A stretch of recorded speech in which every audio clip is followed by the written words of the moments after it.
So this is my command destroyer. It has 2 large guns and 2 small guns. After I upgrade my talents, I'll be able to have 3 of each with only 1 gunner, and the ships meant to carry smaller ships on it just because of how the meta of combat is right now. You will need to carry smaller combat ships with you all the time with the crews. And this is the deck here. That's the second landing pad on the front. That's the tower. It's a really thick steel plating. And that's one of the engines there. This is my large railgun, and I'm gonna put the third small gun here in the front after I finish unlocking my talent. You can see the space radar there, the small one. That's kind of where I sit whenever I hang around in the ship and stuff.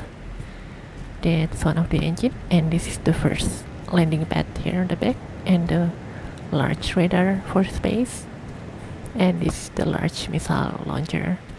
The nice thing about missile launchers is that they have 180 degrees aiming con. That's my forward thrusters there for atmospheric, and you can see my space thrusters there.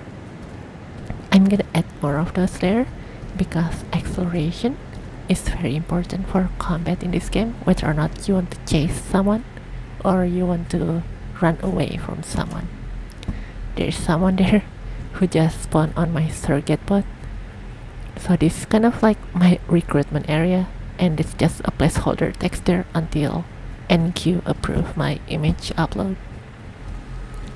And this is the interior hull. It's 3 layers thick of aluminum. I'm thinking about changing it to steel layer, but because of how it's 3 layers, I can kind of use wood and stuff inside, while the outside is steel armor plating. And that was my crew meeting area there, and this is the cargo hold, and this is the second engineering area here, and this is the lower hull area, and it's intentionally left empty so I can put other stuff like maybe cargo or fuel or warp drive here if I ever need them, so that kind of increase the operational flexibility of the ship a lot. And you can see I have windows on all the living areas so it doesn't feel too claustrophobic in here. Then an extra seat there, and this is the crew quarters. That's the respawn pod and the beds here with windows and stuff. And we're gonna go to the bedroom now, and that person's just kinda moving around the ship. And this is the bedroom area with showers and stuff, and there's a door, of course.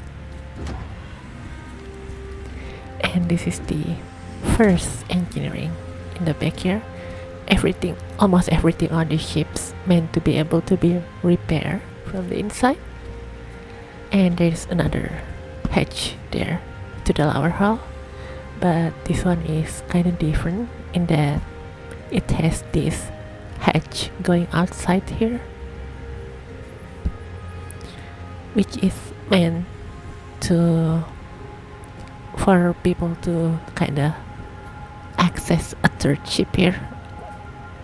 It has to land on an angle on the hull, but that does give the flexibility of having a third ship here, but it won't be able to be like a proper attack ship or anything because they need to be kind of large. So it's probably just gonna be like a transport ship or whatever.